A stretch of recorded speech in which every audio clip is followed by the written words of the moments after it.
All right, so this Boston bomber here, man, this Dolce Natasha. Now, this happened back in 2013. It was him and his brother, I believe, Tamerlan. I can't really pronounce his name. Tasha. Now, if he's now deceased, 26 years of age in that particular time. But we really focusing on to Dolce Natasha now, who's the individual who created these two home cooker bombs and ignited it. It activated it back in 2013 near to the Boston marathon finish line, and there's a result. It was like over like 200 people that were injured, 260 people was injured, and 3 people died.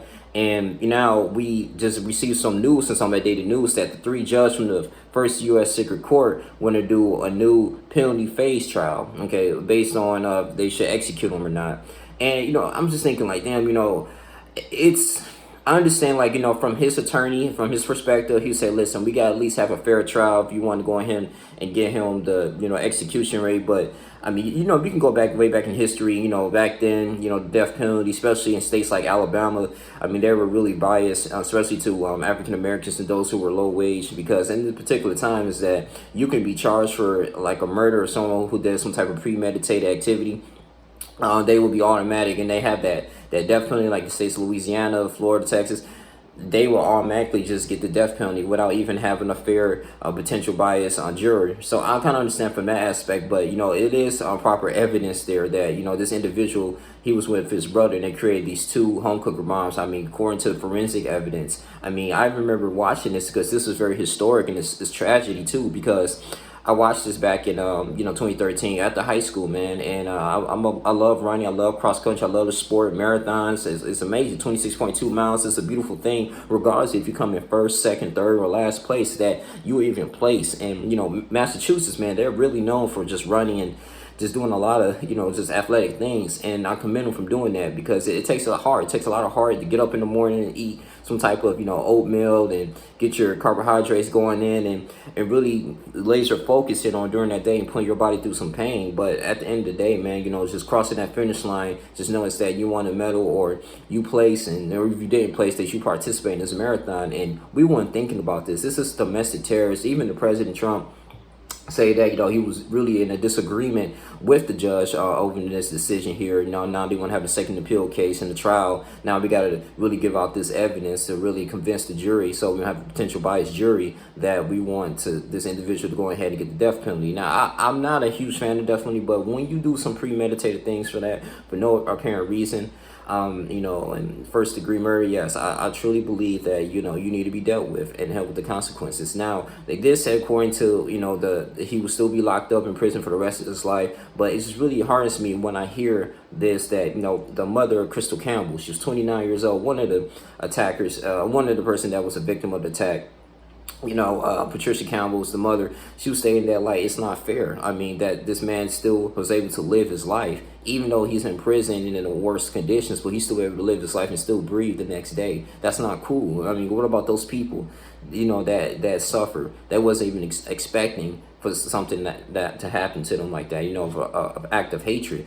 And I totally agree with her, man. I really want, the justice system to really go into detail about this and say, like, what, man, I mean, this individual needs to get the death penalty, man. I mean, like, the individual, like, the man who killed, like, people in South Carolina church, years ago.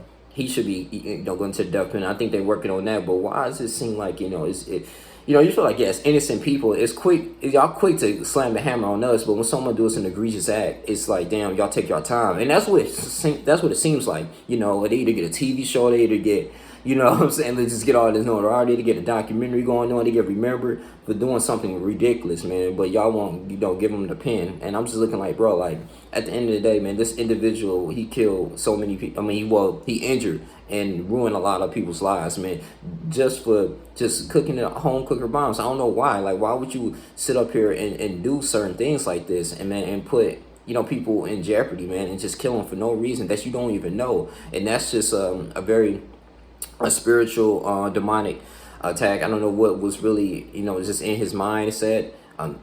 Satan got into him. I mean, it's freaking crazy, man. I don't understand why people just wake up and just figure things out to do certain things to people like that, man, and that they don't even know. They don't even do nothing to them, man. They don't even think about the children. They don't think about people that were mentors to the community. And this is when we're fighting evil each and every single day, and evil will never prevail. Even if this man does not get the death penalty, or I'm just saying hypothetically speaking, I don't think he's going to get out, but if he gets out, man, anytime soon, that he's going to have to answer that to God, to the Most High, and God was going to seek and get his vengeance. And I just want to sit up and say that, man, it's hearing about this, man, this domestic terrorism is very, very sad. It should not be in our country at all, and something needs to be done about this, man. So we'll see about this whole second penalty phase here, this penalty phase trial right now.